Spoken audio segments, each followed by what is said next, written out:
어라? 부서졌네? 안녕히 가세요. 장모님. 구독과 좋아요와 함께 어디서 듣고 계신지 댓글로 남겨주시면 그곳에 행운을 보내드리겠습니다. 강서영은 상복을 입고 있었습니다.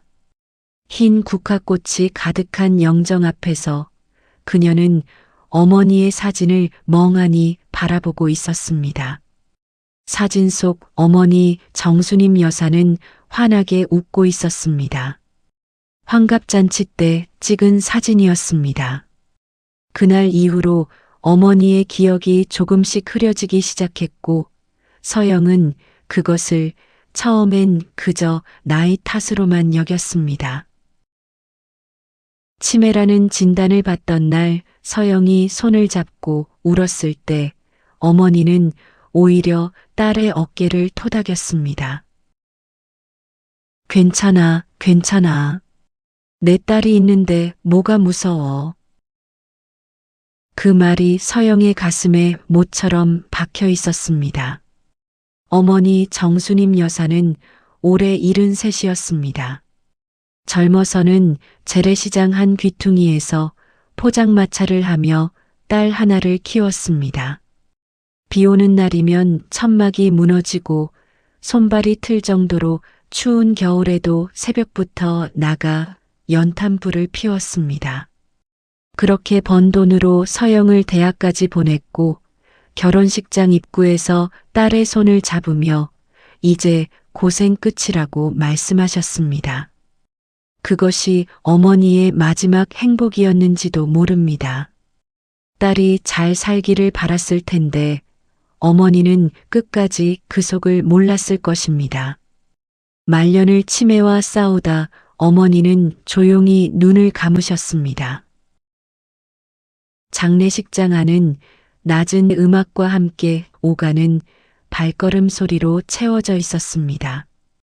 향 냄새와 국화꽃 냄새가 뒤섞여 코끝을 간지럽혔습니다. 서영은 영정 앞에 향을 피우며 속으로 말했습니다. 어머니 많이 힘드셨죠? 이제 편히 쉬세요. 목소리가 떨렸지만 눈물은 꾹 참았습니다. 조문객들 앞에서 흔들리지 않겠다고 아침부터 수십 번 다짐했기 때문이었습니다. 그때였습니다. 장례식장 문이 벌컥 열리는 소리가 났습니다. 사람들이 일제히 고개를 돌렸습니다. 남편 한준혁이 비틀거리며 들어서고 있었습니다. 상복이 아니었습니다. 구깃구깃한 셔츠 차림이었고 넥타이는 한쪽으로 풀려 있었습니다. 얼굴은 붉게 달아올라 있었고 걸음걸이가 위태로웠습니다. 코앞까지 풍겨오는 술 냄새에 옆에 서 있던 친척 어르신이 인상을 찡그리며 뒤로 물러났습니다. 오후 내내 내연녀와 호텔에 있다가 뒤늦게 나타난 것이었습니다. 서영은 그 사실을 그때는 몰랐습니다.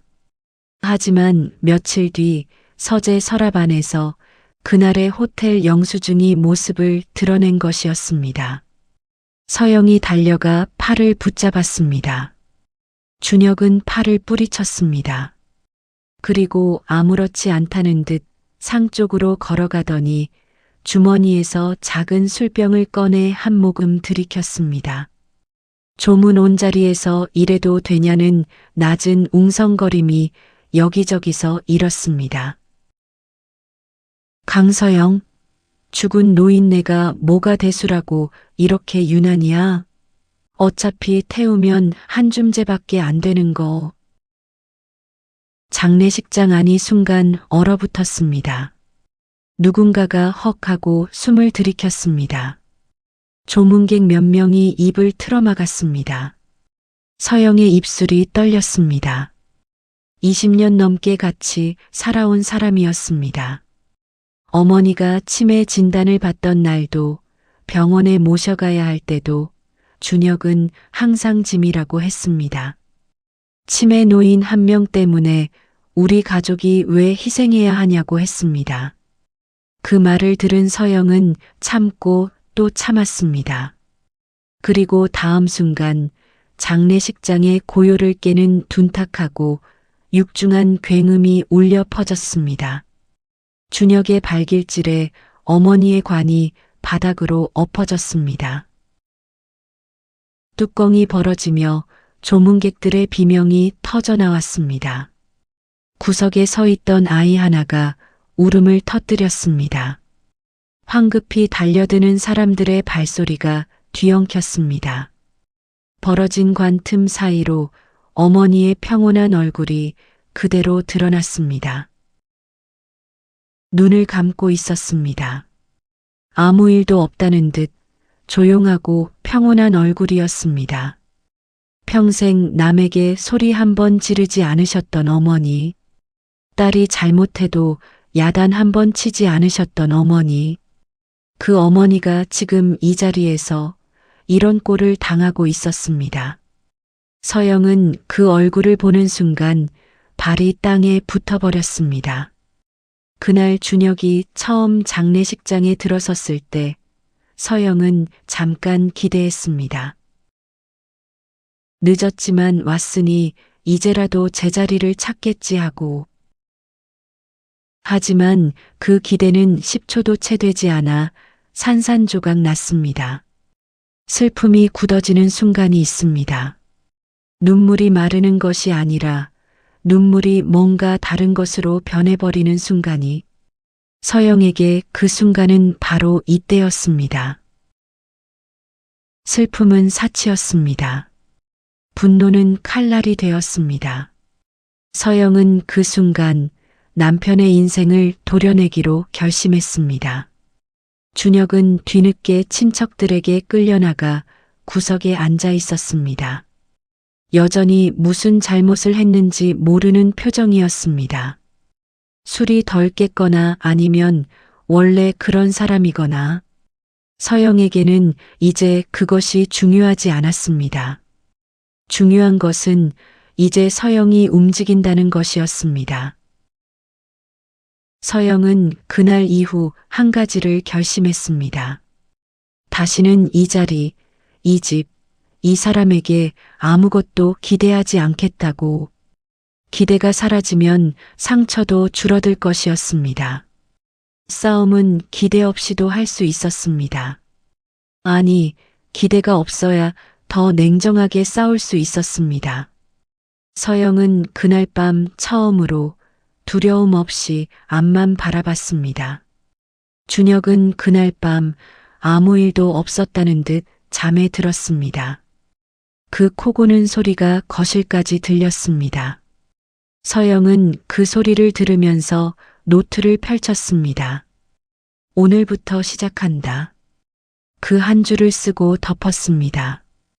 이제부터 할 일은 쓰는 것이 아니라 행동하는 것이었습니다. 주변 사람들이 황급히 달려들어 관을 바로 세우기 시작했습니다. 친척 어르신 몇 명이 준혁의 팔을 붙잡고 구석으로 끌어냈습니다.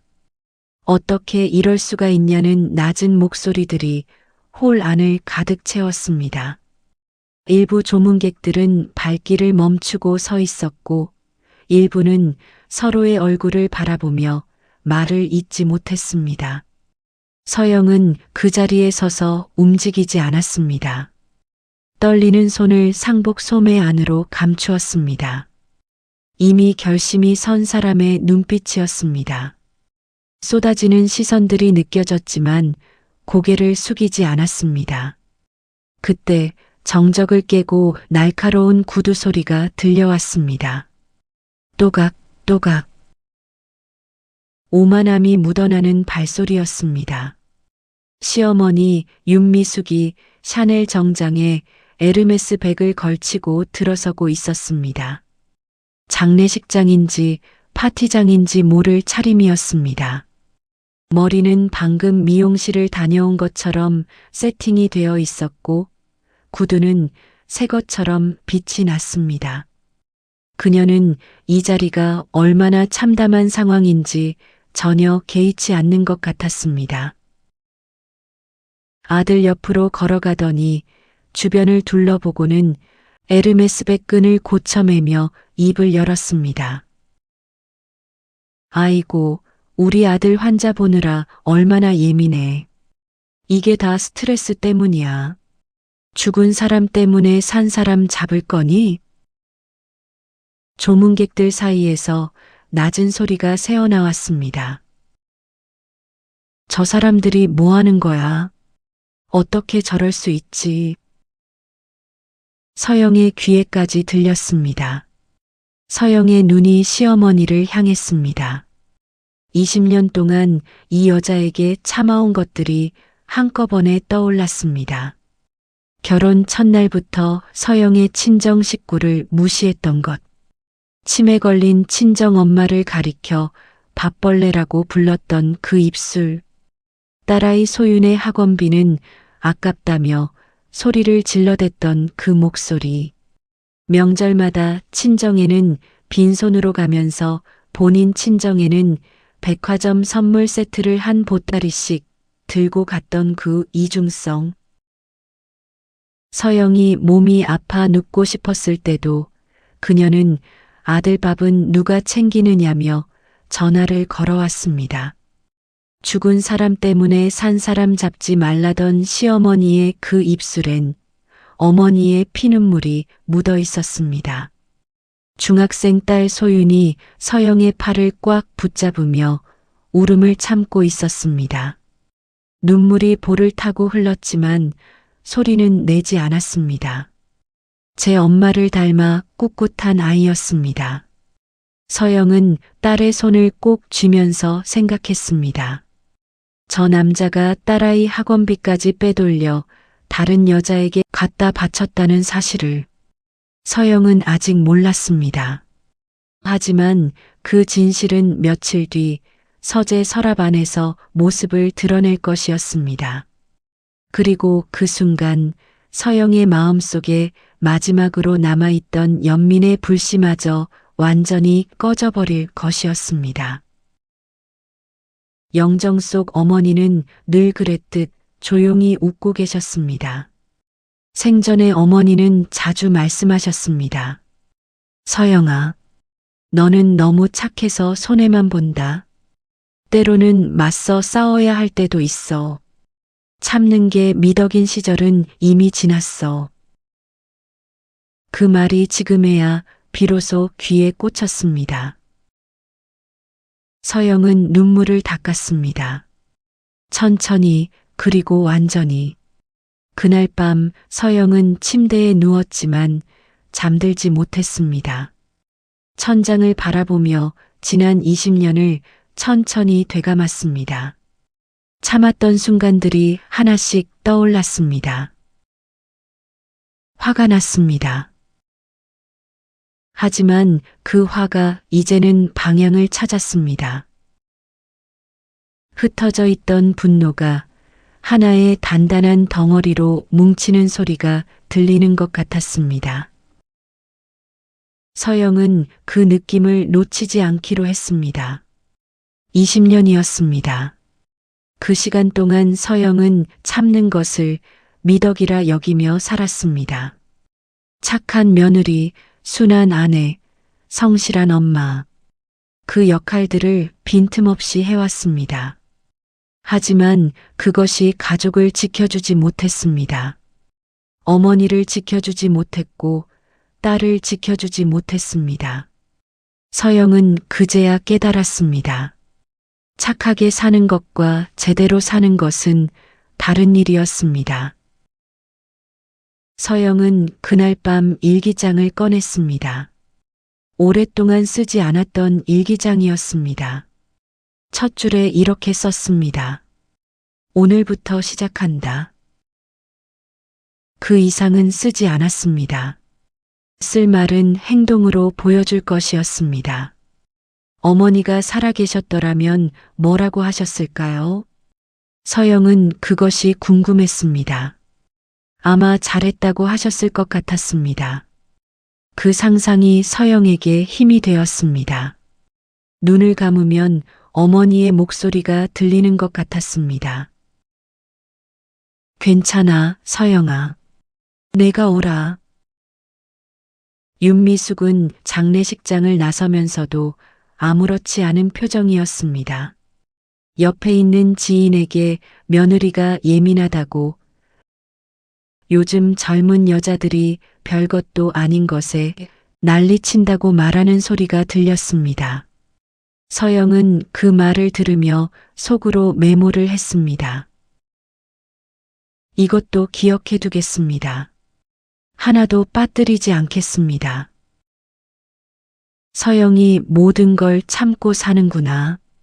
저 남편 때문에 고생이 많았을 텐데. 친척 어른 중 누군가가 낮게 말하는 소리가 들렸습니다. 그제서야 서영은 자신이 얼마나 오랫동안 혼자 버텨왔는지 깨달았습니다. 버텨온 시간이 아까웠습니다. 하지만 그 시간이 지금의 단단함을 만들었다고 생각하기로 했습니다. 어머니, 이제 싸우겠습니다. 서영은 마음속으로 그렇게 말했습니다. 영정 속 어머니의 웃음이 그 대답인 것 같았습니다. 장례를 마치고 돌아온 밤이었습니다. 집안은 조용했습니다. 딸 소유는 방에 들어가 문을 닫았고 서영은 거실에 혼자 앉아 있었습니다. 어머니가 없는 세상의 첫 번째 밤이었습니다. 슬퍼할 시간이 있었으면 했습니다. 하지만 그럴 수가 없었습니다.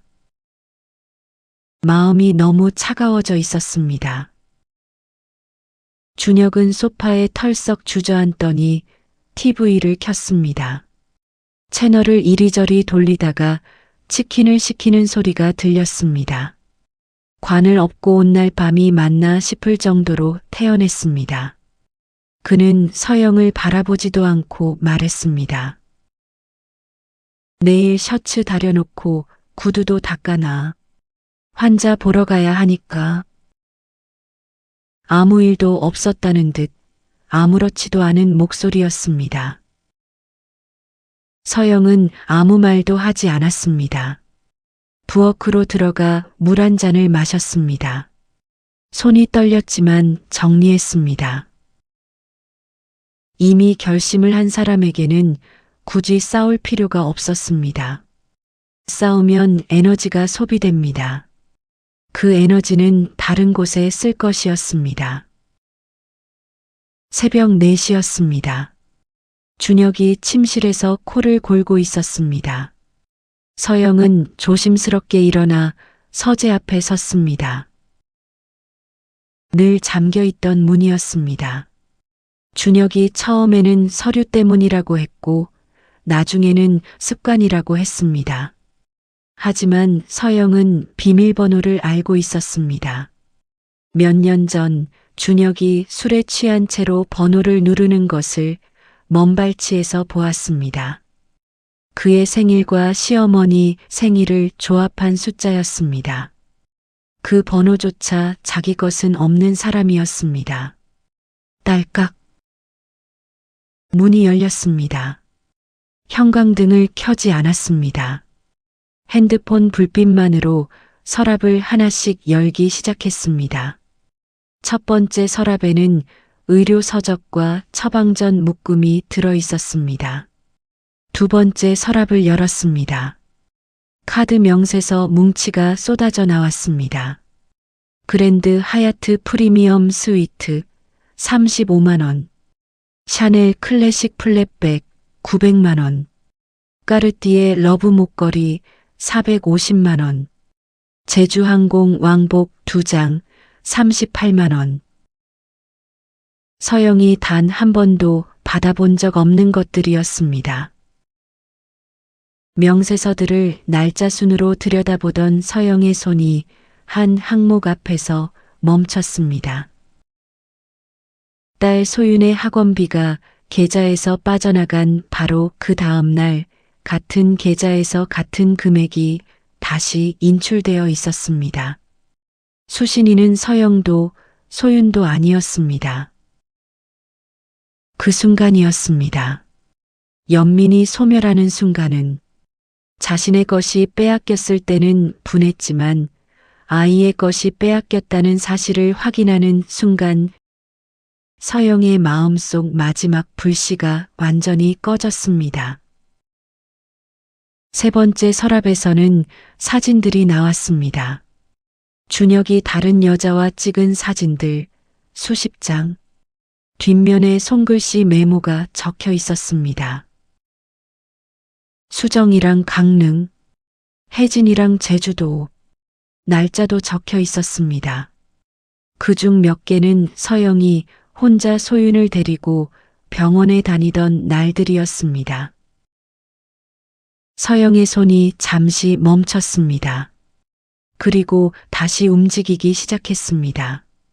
조용하고 빠르고 정확하게 휴대폰을 꺼내 명세서를, 사진을, 메모를 한 장 한 장 촬영했습니다. 회사에서 20년간 격리 업무를 담당하며 익힌 꼼꼼함이 그대로 손끝에 살아났습니다.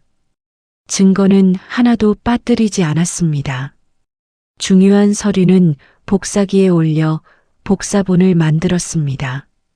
서랍 속 물건들은 원래대로 돌려놓았습니다. 아무것도 건드리지 않은 것처럼 복사기가 돌아가는 낮은 기계음이 새벽 서재를 채웠습니다. 이제 됐어. 당신이 무너질 차례야. 서영은 복사기 소리에 맞춰 차갑게 읊조렸습니다. 새벽 6시 서재에서 나와 조용히 부엌으로 갔습니다. 밥을 지었습니다. 된장국을 끓이고 달걀을 부쳤습니다. 아무 일도 없다는 듯 밥상을 차렸습니다. 준혁이 일어나 아무 말 없이 밥을 먹고 출근했습니다. 서영은 그 뒷모습을 바라보며 생각했습니다. 마지막 식사였습니다. 본인은 모르겠지만 소윤이 학교에 간 뒤 서영은 다시 책상 앞에 앉았습니다. 어젯밤 촬영해둔 사진들을 하나씩 들여다봤습니다. 그리고 항목별로 분류를 시작했습니다. 외도 관련 증거, 재산 은닉 관련 증거, 병원 탈세 관련 증거. 이것이 그녀의 무기였습니다. 준혁은 그날도 저녁 늦게 들어왔습니다.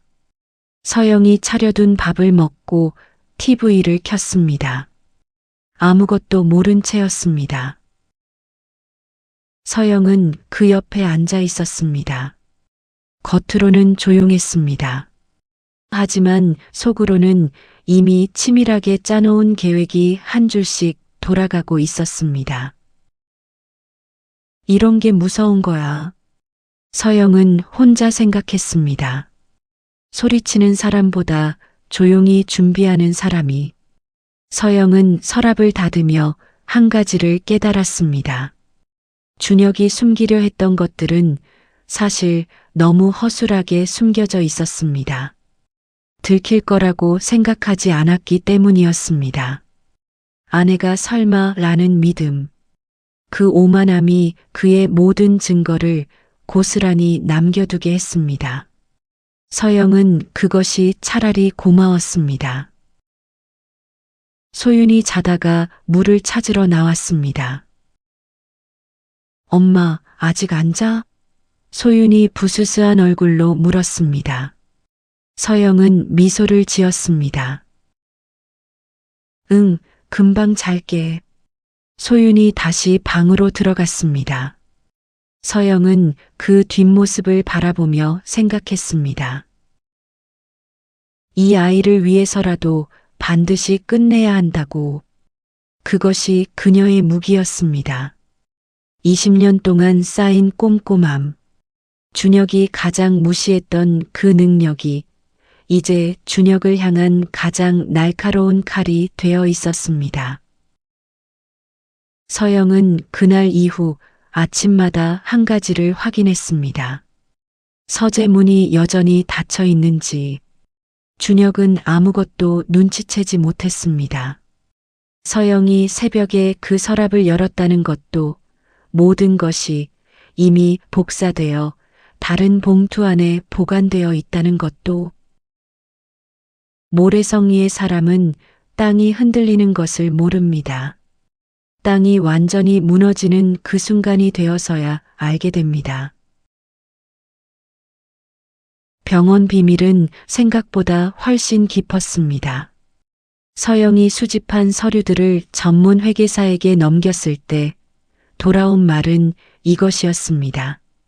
사모님, 이 병원 시어머니 명의로 된 15억 빚더미 위에 세워진 겁니다. 서영은 잠시 침묵했습니다. 그리고 천천히 물었습니다. 전부 다요? 회계사가 고개를 끄덕이며 서류를 펼쳐 보였습니다.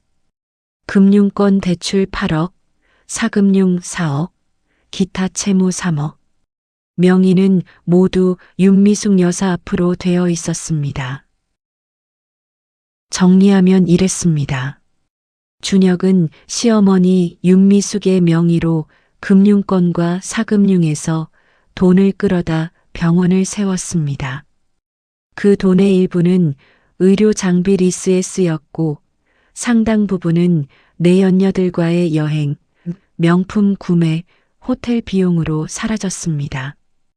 의약품 허위 청구와 세금 탈루 흔적도 곳곳에 남아 있었습니다. 의료 장비 리스료는 이미 석 달째 미납이었고 직원 월급도 밀려 있었습니다. 겉에서 보면 강남 한복판에 번듯한 내과였지만 안을 들여다보면 금방이라도 무너질 모래성이었습니다. 시어머니 윤미숙은 이 사실을 알고 있었을까요? 서영은 그것이 궁금했습니다. 아마도 아들을 믿었을 것입니다.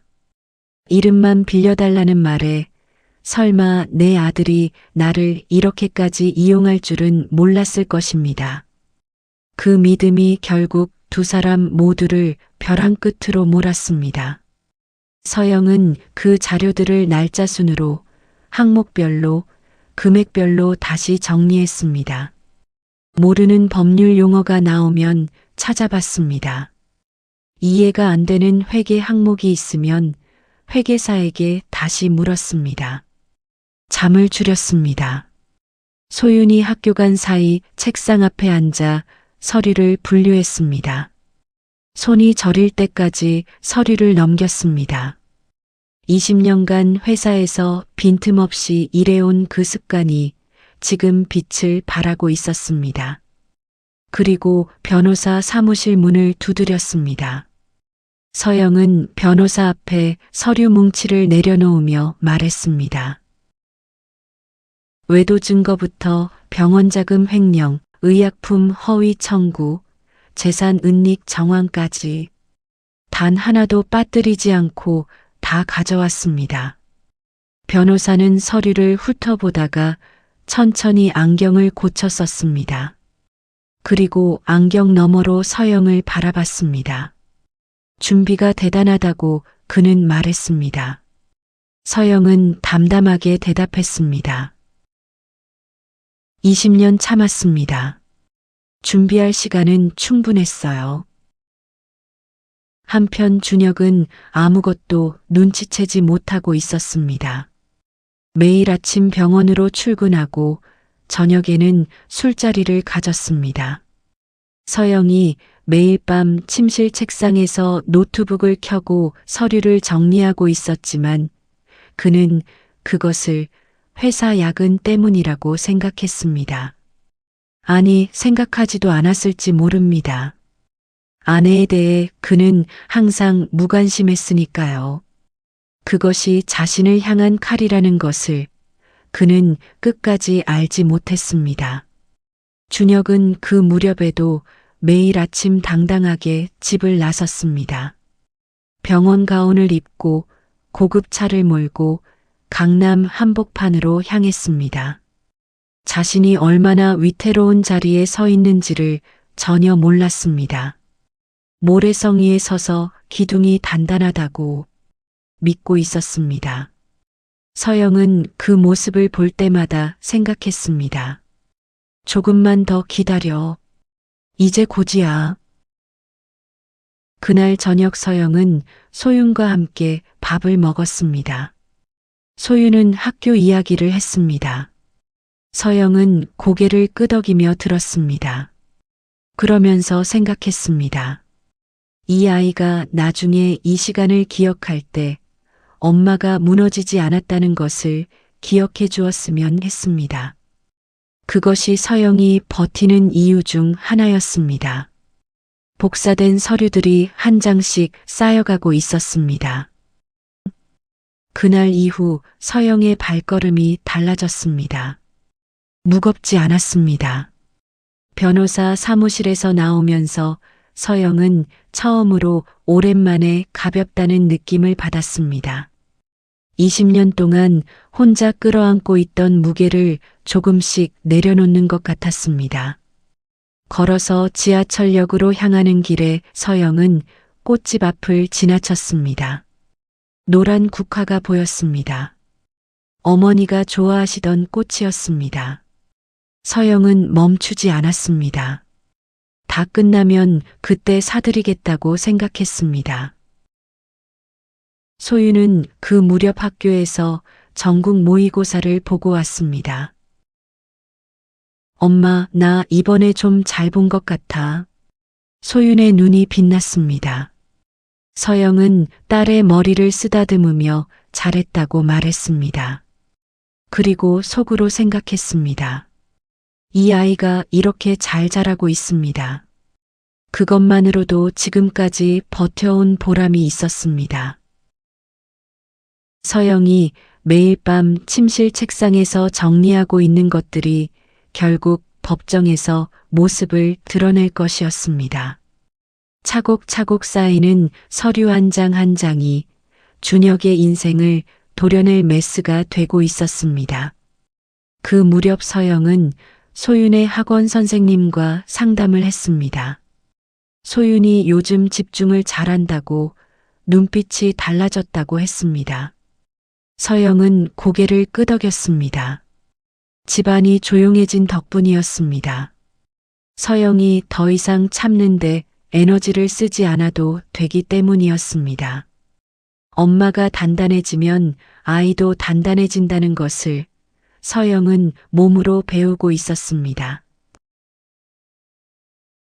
그로부터 2달 뒤였습니다. 병원의 실체가 서서히 드러나기 시작하고 있었습니다. 채권자들이 병원 앞에 나타나기 시작했습니다. 의료 장비 리스 업체에서 압류 통보가 날아들었습니다. 준혁이 운영하는 병원이 빚더미에 앉았다는 소문이 주변에 퍼지기 시작했습니다. 그리고 그 빚의 상당 부분이 윤미숙 여사 본인의 이름으로 되어 있다는 사실이 밝혀지면서 채권자들의 독촉 전화가 윤미숙에게까지 쏟아지기 시작했습니다. 하루에도 수십 통씩이었습니다. 아들이 자신의 명의를 내세워 15억을 끌어다 쓰고 그 돈을 여자들에게 탕진했다는 사실을 뒤늦게 깨달은 윤미숙 여사는 그날 밤 가슴을 쥐어잡으며 쓰러졌습니다. 구급차가 오고 응급실 불빛 아래에서 의사들이 뛰어다녔습니다. 하지만 손쓸 시간이 없었습니다. 윤미숙 여사는 그날 밤 세상을 떠났습니다. 아들을 믿었던 그 믿음이 결국 그녀의 심장을 멈추게 한 것이었습니다. 병원으로 달려갔을 때 준혁은 이미 복도에 주저앉아 울고 있었습니다. 어깨가 들썩이며 오열하는 모습이었습니다. 엄마, 엄마 하고 부르는 소리가 복도 끝까지 들렸습니다. 지켜보는 사람들은 저 효자 아들 좀 봐 하고 안타까워했습니다. 서영은 조용히 서서 그 모습을 지켜봤습니다. 마음속에 연민한 조각이 없었습니다. 뿌린 대로 거둔 것이었습니다.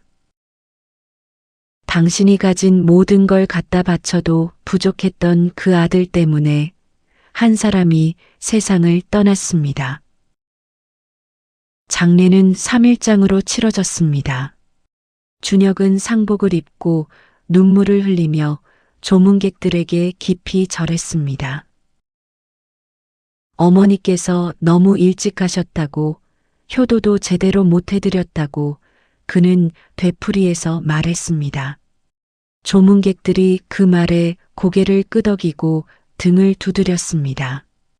서영은 그 모습을 멀리서 바라보며 조용히 시간을 계산했습니다. 이 장례식은 서영에게 조문의 자리가 아니었습니다. 그것은 철저하게 기획된 무대였습니다. 준혁의 추악한 민낯을 가장 많은 사람이 모인 곳에서 꺼내놓기 위한 서영이 직접 짠 각본이었습니다. 조문객이 가장 많이 모이는 시간은 오후 2시에서 3시 사이였습니다. 서영은 집에 돌아가 가장 단정하고 선명한 정장으로 갈아입었습니다. 거울 앞에서 마음을 다잡았습니다. 흔들리지 않았습니다. 서류 봉투를 핸드백 안에 단단히 넣고 장례식장 입구로 향했습니다. 장례식장으로 향하기 전 잠깐 차 안에 앉아 있었습니다. 핸드백 속 서류 봉투를 다시 한번 확인했습니다. 흐트러진 것이 없었습니다. 거울로 얼굴을 봤습니다. 떨지 않았습니다. 어머니, 저 지금 갑니다. 그렇게 속으로 말하고 차 문을 열었습니다. 장례식장 입구에는 화환들이 줄지어 서 있었습니다. 서영은 봉투에서 서류 몇 장을 꺼내 화환 사이에 조용히 끼워 넣었습니다. 준혁의 외도 사진, 병원 압류 통지서, 세금 체납 고지서였습니다.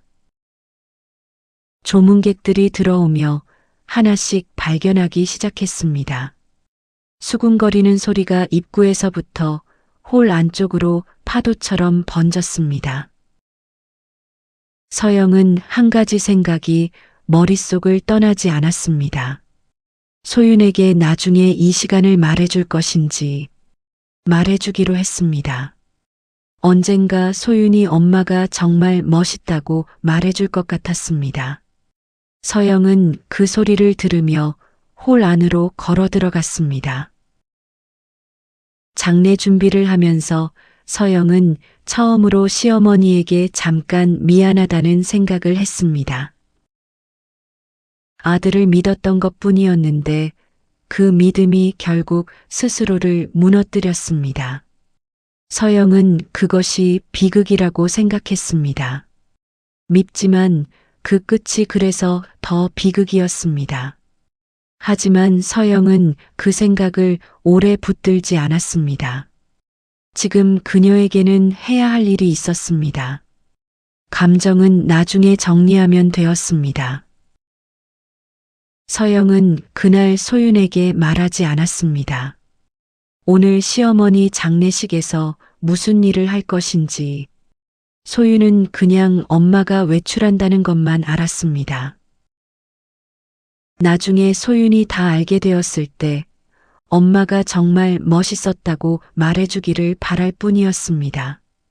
서영은 그 말이 가장 값진 말이라고 생각했습니다. 서영은 장례식장 주변을 미리 한번 둘러봤습니다.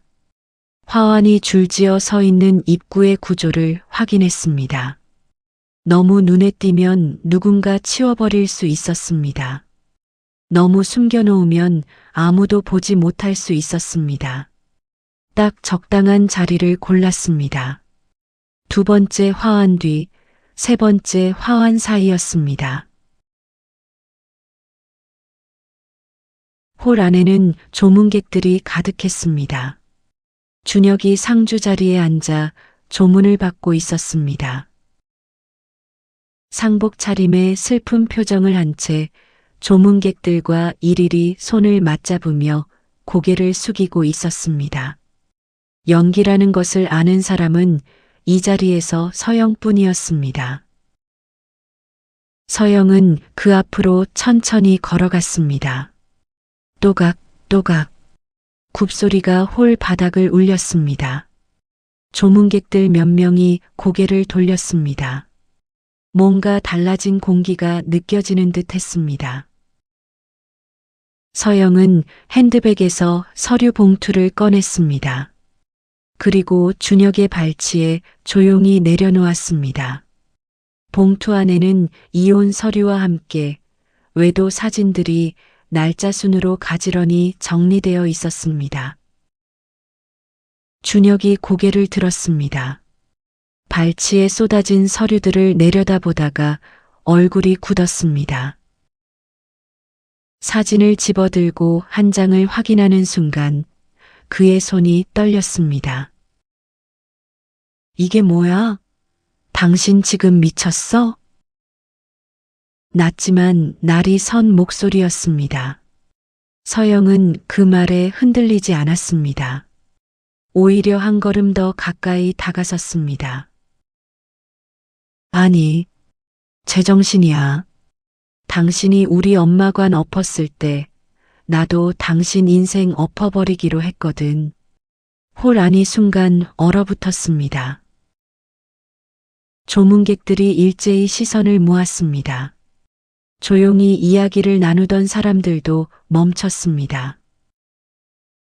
서영은 한 걸음도 물러서지 않고 주위를 천천히 둘러봤습니다. 그리고 또렷하고 분명한 목소리로 말했습니다. 여기 계신 분들 기억하실 겁니다. 이 사람이 제 어머니 관을 발로 걷어차서 바닥에 엎어버린 것을요. 그리고 오늘 입구에서 보셨을 겁니다. 이 병원장님의 요즘 사정이 어떤지를. 조문객들 사이에서 웅성거림이 커졌습니다. 그래, 나도 봤어. 직접 봤다고. 그날 거기 있었어. 낮은 목소리들이 파도처럼 번져나갔습니다. 이미 입구의 화환 사이에서 서류를 발견한 사람들이 고개를 끄덕이기 시작했습니다. 준혁이 자리에서 일어나려 했습니다. 여기서 이러면 안 된다고 나중에 얘기하자고 했습니다. 하지만 이미 늦었습니다. 조문을 온 사람들이 하나씩 자리를 뜨기 시작했습니다. 등을 보이며 나가는 사람들 사이에서 낮은 목소리가 들렸습니다. 사람 새끼가 맞나? 어떻게 그럴 수 있어? 준혁의 얼굴에서 핏기가 빠졌습니다. 눈이 흔들렸습니다. 이 상황을 수습할 방법이 없다는 것을 그도 알고 있었습니다. 서영은 핸드백을 고쳐 메었습니다. 그리고 시어머니 영정을 향해 한번 조용히 고개를 숙였습니다. 마지막 예를 갖춘 것이었습니다. 원망은 없었습니다. 그저 이 자리까지 이어진 인연에 대한 작별이었습니다. 서영이 문 밖으로 나간 뒤에도 홀 안은 한동안 술렁였습니다. 나중에 서영이 전해 들은 바로는 그날 조문객의 절반 이상이 준혁과 눈을 마주치지 않고 자리를 떴다고 했습니다. 함께 일했던 동료 의사도 대학 때부터 알고 지낸 친구도 등을 보이며 나갔다고 했습니다. 준혁은 그날 상주 자리에 혼자 남아 있었습니다. 서영이 장례식장을 나선 지 1시간이 지났을 때 준혁에게서 전화가 왔습니다. 서영은 받지 않았습니다. 두 번째 전화도 받지 않았습니다. 세 번째 전화가 왔을 때 서영은 핸드폰을 가방 안에 넣었습니다. 이미 할 말은 다 했습니다. 슬프지도 통쾌하지도 않았습니다. 그저 당연하다고 생각했습니다. 뿌린 것을 거두는 것은 언제나 당연한 일이었습니다. 다만 그 시간이 조금 걸렸을 뿐이었습니다. 준혁에게는 남은 것이 없었습니다. 동료도 친구도 명예도 서영이 그것을 빼앗은 것이 아니었습니다. 준혁이 스스로 다 내버린 것이었습니다. 서영은 그날 집으로 돌아오는 길에 처음으로 눈물을 흘렸습니다. 어머니를 위한 눈물이었습니다. 엄마, 보셨죠? 제가 해냈어요. 빗속을 걸으면서 서영은 속으로 말했습니다. 대답은 없었지만 어깨가 한결 가벼워진 것이 느껴졌습니다. 벤치에 앉았습니다. 하늘을 올려다봤습니다. 구름이 지나가고 있었습니다. 3개월 뒤 서울가정법원 사무법정이었습니다. 서영의 변호사가 증거 목록을 재판장 앞에 제출했습니다. 카드 명세서 47장, 호텔 영수증 32매, 외도 사진 수십 장, 문자 메시지 캡처, 의약품 허위 청구 내역서, 그리고 그날 장례식장에 있었던 목격자들의 진술서까지 서류 뭉치가 법정 책상 위에 쌓였습니다. 준혁 측 변호사가 일어섰습니다.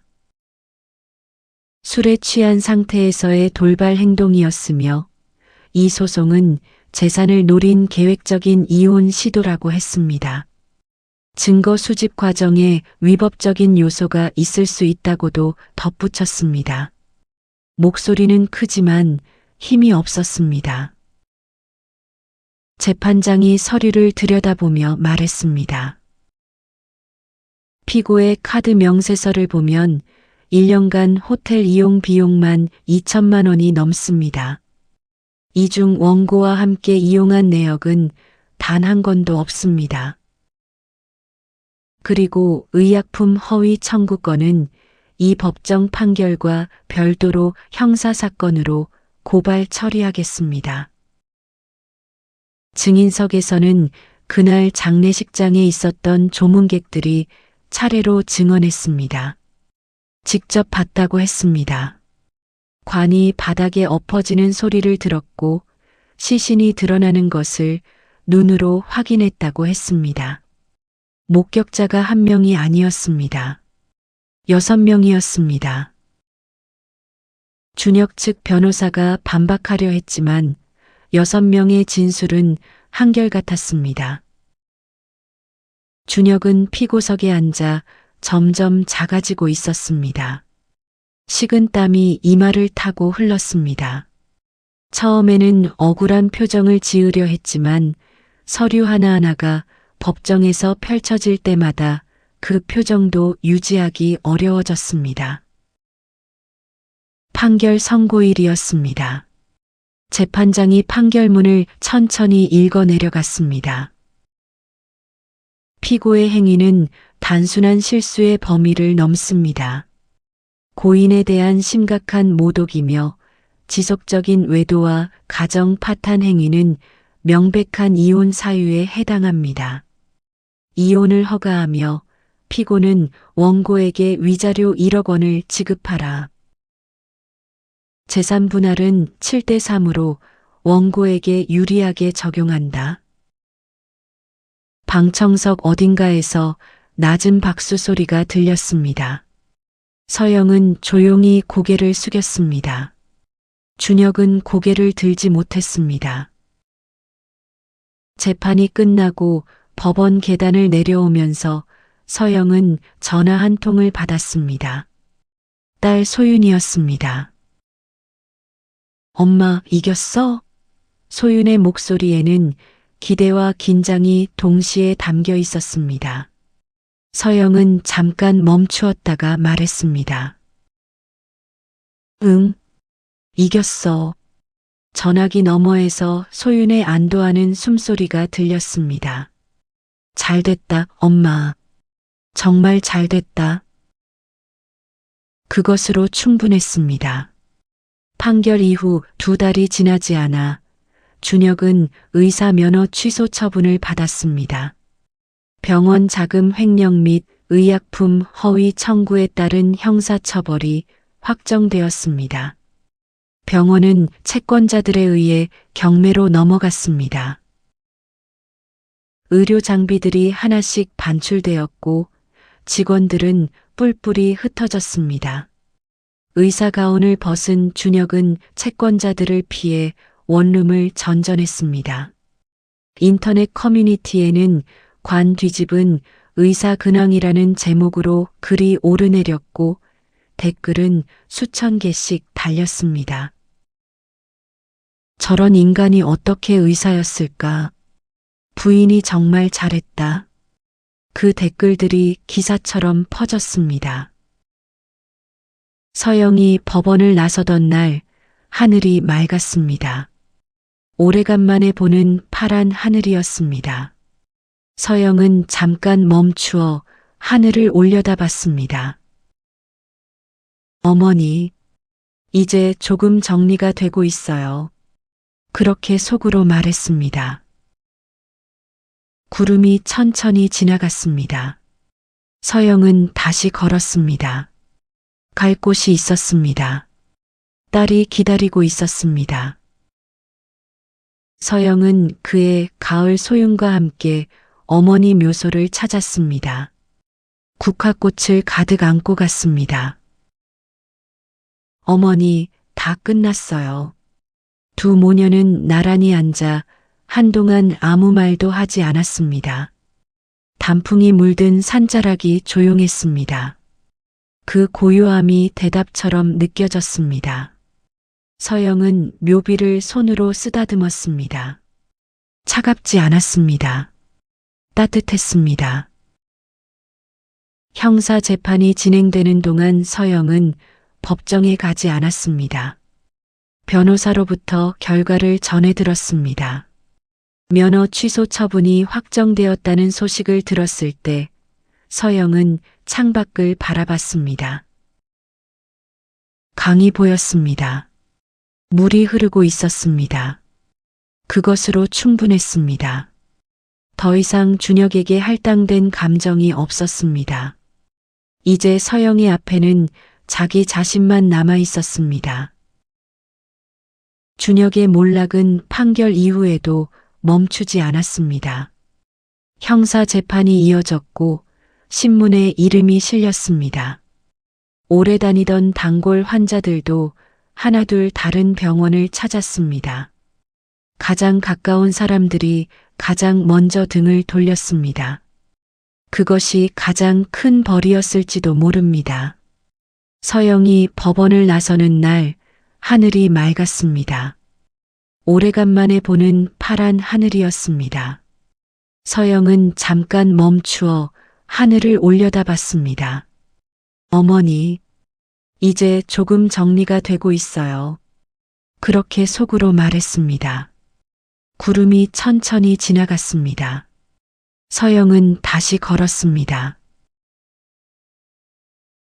또 다시 시간은 흘러 3년이 지났습니다. 서영은 생각지도 못한 상속을 받았습니다. 어머니 정수님 여사가 포장마차로 번 돈을 몇십 년에 걸쳐 조각조각 사들인 땅이 있었습니다. 한 번에 사들인 것이 아니었습니다.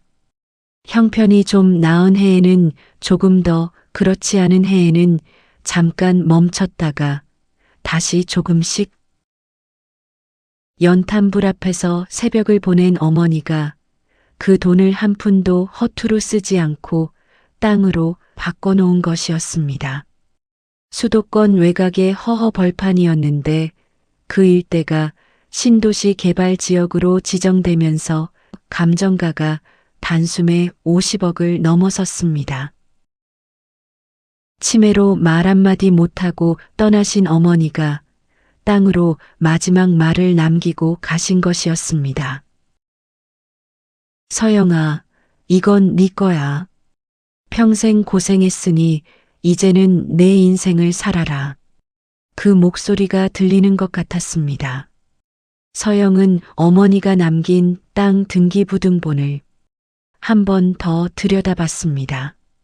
제일 오래된 필지는 서영이 태어나던 해에 사들인 것이었습니다. 포장마차 수입에서 조금씩 떼어 모은 돈이었을 것입니다.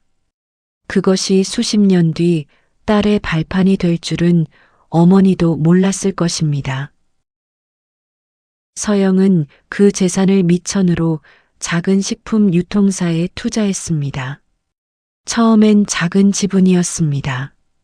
하지만 서영은 회사 안을 들여다보는 눈이 있었습니다. 어디에 비용이 새는지, 어떤 라인이 더 효율적인지, 어떤 거래처가 믿을 만한지를 20년의 직장 생활이 몸으로 가르쳐 주었습니다. 그 눈이 이번에는 사업을 향해 열렸습니다. 3년이 지나 그 회사는 업계 1위가 되었습니다. 그리고 서영은 그 회사의 회장이 되었습니다. 딸 소유는 그의 의대 입시에서 수석으로 합격했습니다. 합격 통보를 받은 날 저녁 두 모녀는 어머니 묘를 찾았습니다. 국화꽃을 놓고 나란히 앉아 있었습니다.